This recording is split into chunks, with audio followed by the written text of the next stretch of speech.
한 해가 저물어 갑니다.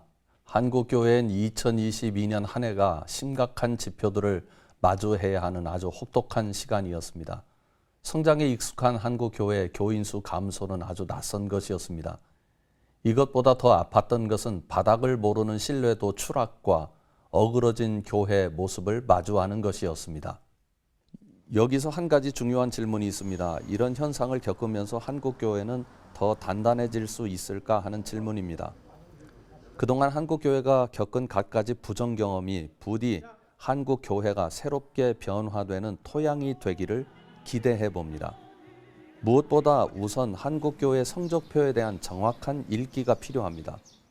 점수를 아는 것도 중요합니다만 성적에 대한 다면적 평가가 더 중요합니다.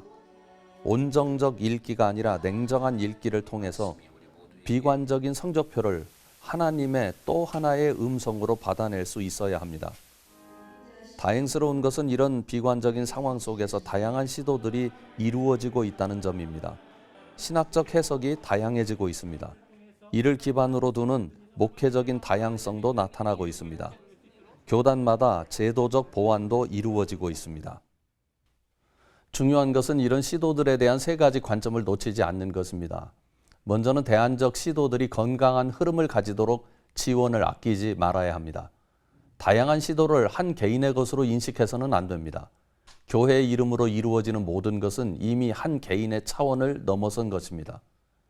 교단과 교단보다 작은 단위의 공교회성을 가진 기관들이 지원하고 지도해야 합니다. 두 번째는 다양한 도전들이 신학과 만나는 구조를 만들어내야 합니다.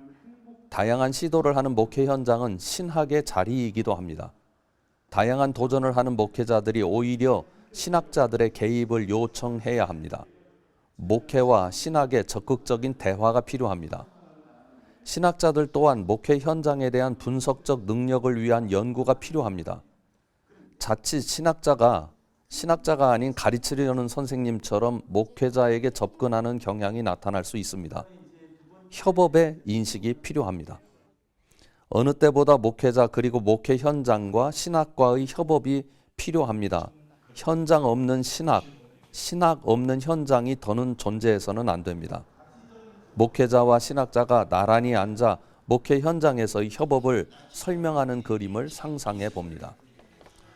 세 번째는 교회와 목회에 대한 사회적 대화, 협력 그리고 평가의 환경을 만들어내는 것입니다. 교회는 세상을 위해 존재합니다. 그리고 세상 속에 존재합니다. 이 세상은 그리스도인들이 살아가는 삶의 그릇이기도 합니다. 당연히 사회와의 대화와 협력이 필요하며 사회적 평가에 대해서도 교회가 개방적 태도를 가지고 오히려 요청해야 합니다. 대한민국 사회가 가진 과제들 앞에서 교회 또한 과제 의식을 가지고 함께 풀어가는 하나의 축의 노릇을 할 필요가 있습니다. 교회가 본질로 돌아가야 한다는 소리가 어느 때보다도 높습니다. 여기서 말하는 본질에 대한 정의가 너무 달라서 문제이긴 합니다만 교회가 비본질적인 것으로부터 해방되어야 하는 것은 교회의 아주 중요한 과제임에 틀림없습니다.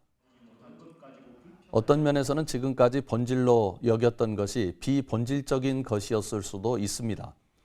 지금 한국교회는 당장의 결과를 내야 하는 시점이라기보다는 끊임없이 질문하고 다양한 시도를 해야 하는 시점입니다.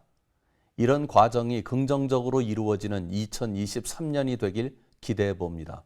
CBS 논평이었습니다.